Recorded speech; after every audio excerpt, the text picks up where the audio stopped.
They are all around us, but not something you notice until you need to install one. So today I'm going to show you how to install the very common mortise lock.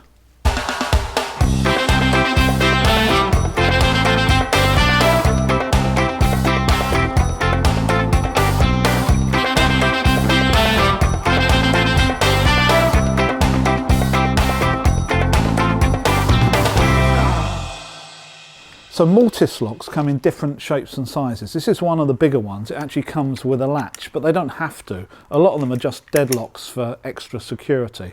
And essentially these fit into the fabric of the door. They fit into the side of the door into a hole, and that hole is called a mortise, hence the name. This is a 5-lever lock. You can get generally 3-lever or 5-lever. This is a little bit more secure. And if you're putting this into an existing door, that hole in the door would have already been formed, so you've got no choice on where it's going to go. I'm not doing that. This is going into a brand new door of mine. So before I start taking out material and trying to form this mortise, what I'm going to do is lay out the door and then figure out exactly where this lock is going to go. I decided to install this lock 42 inches or 1070mm from the bottom of the door, which suits me level wise and I think the look of the door. If you've got any doubts over how high to position a lock like this, have a look around your house and compare the level of your locks and doors, which will help you decide. Generally, a new lock will come supplied with a paper template to help position the mortise and the holes for the keys and the spindle. Although this is helpful, I also like to check what it's telling me and that everything looks correct before cutting into the door.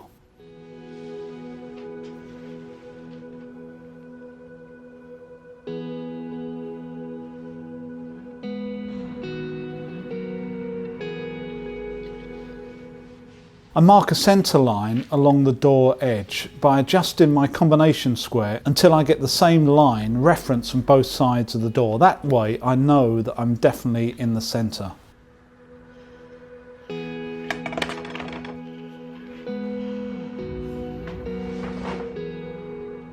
Using the template and checking the thickness of the lock, I now mark the perimeter of the deep mortise, which is what I'm going to be starting with.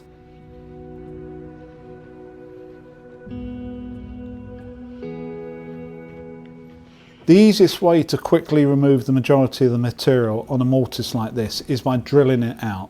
Although the instructions told me to use a 15mm wide drill bit, that's the same span as the width of the mortise, I've opted to use something a little bit narrower and alternate that drill from one side of the mortise to the other to ensure that I don't create a pocket wider than I really need. It's really important to drill vertically here, so just a little tip. Clamp a piece of timber vertically near the drill. This will help you both to line it up correctly and will give you some sort of support as the drill is going down.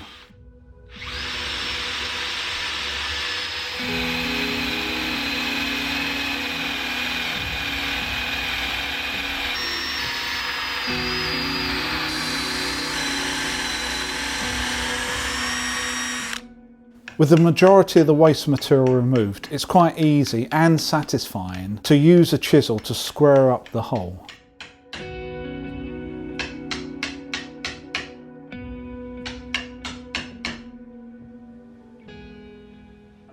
While you wait for me to recover the camera from the loft space, I don't know why, but I really like that shot. It's as if you're spying on someone from above.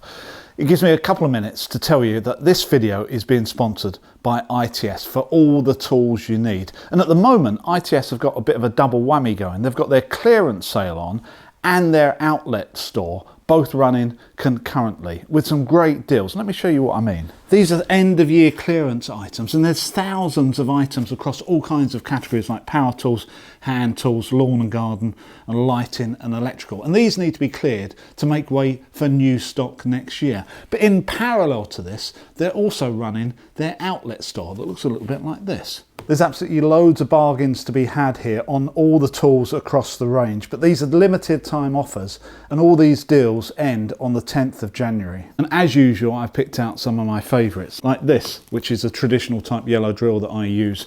But for just over £100, comes with a 4 amp hour battery, which will last you just about forever. Something else I was looking at as well is this battery operated Makita SDS drill for just under £100. I must admit, I thought these were £200 or £300. So if you can get your hands on a battery operated SDS drill for under £100, that's a really handy piece of kit to have around the home. So go over to the ITS website. There's thousands of items on sale at the moment, and I'm sure there's something for everyone. And as usual, if you order before 7 o'clock in the evening, they're guaranteed to deliver it the next day. If you're going to order more than £60 worth, make sure you put my code in, which is proper DIY, and they'll also send you a free goodie bag. Anyway, enough of tools. I'm going to have a look at that a little bit later. Let's get back to finishing this mortise. With the hole tidied up, the lock can be tried and any adjustments made until it sits comfortably in the correct position.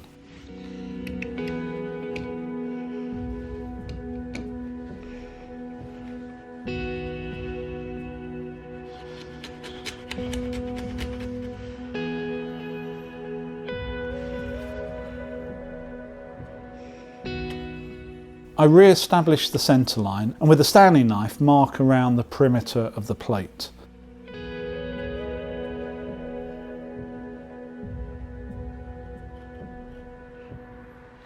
With the plate removed, I can then deepen this cut with the knife.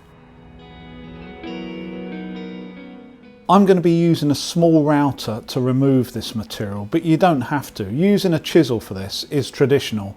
Although if you do have a router, it really does help you get a consistent depth.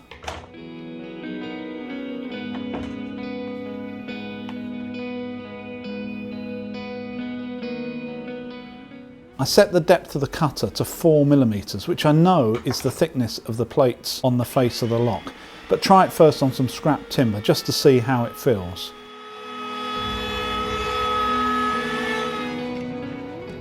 And although all my measurements are correct, it still doesn't feel deep enough, so I adjust the plate until I feel it's absolutely flush with the timber surface. I freehand this cut with the router, getting as close to the perimeter marks that I've just made as I can, but without touching them. I can then use my Stanley knife and a chisel to remove any small slithers of wood between the two without damaging the timber surround. This process is the same as the one I employed to fit the hinges to this door by hand. If you want to see how I did that, the link to the video is on the screen now and in the description below.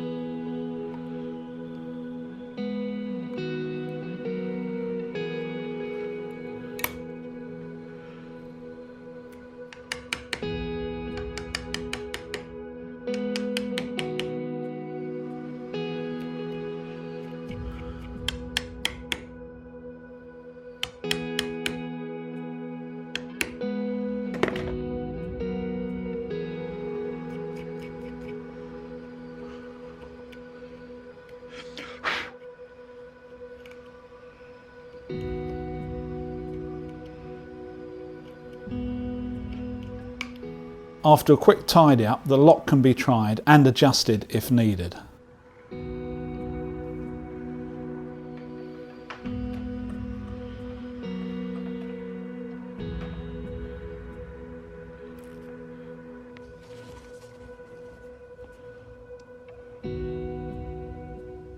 I use a template again to mark the position of the holes for the spindle and the key on the door face, which are then drilled out.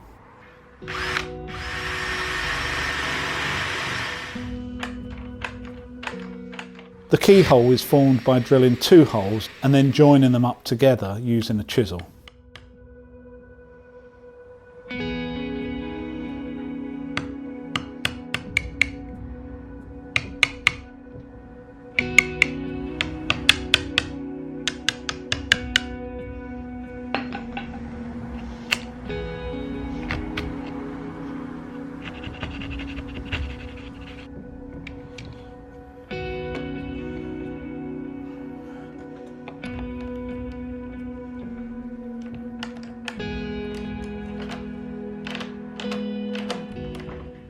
I turn the door around and do the same on the other side.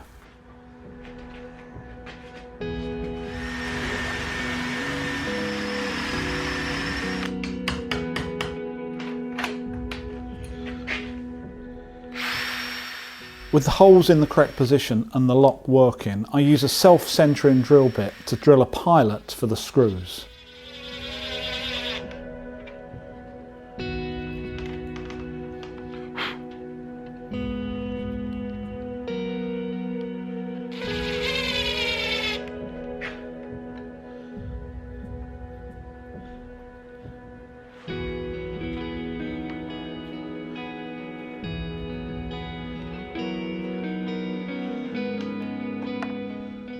With it fully fitted, I finally remove the protective plastic, although it's almost impossible to do this around the logo without scratching the surface, which is an ironic state of affairs.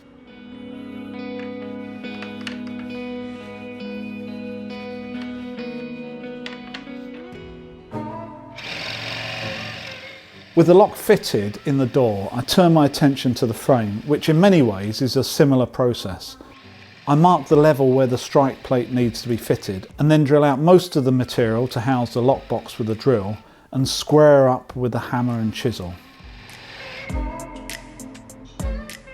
All the chisels I'm using here have through tangs, which means that the piece of steel that the blade is made out of runs through the handle to a strike plate at the top.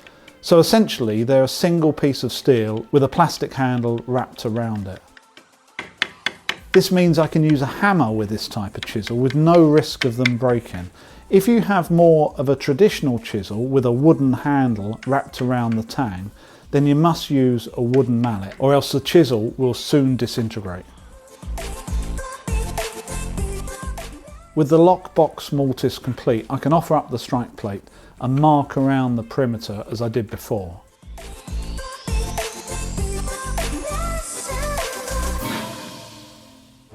Here there's no room to use the router, so this time I chisel away the material until the plate sits flush with the frame. At this stage installing locks, I like to give the inside a coat of the same colour paint as the frame.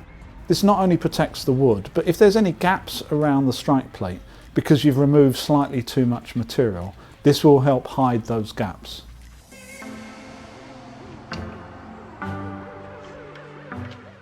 With the door now hung and painted, everything can be installed and tightened up.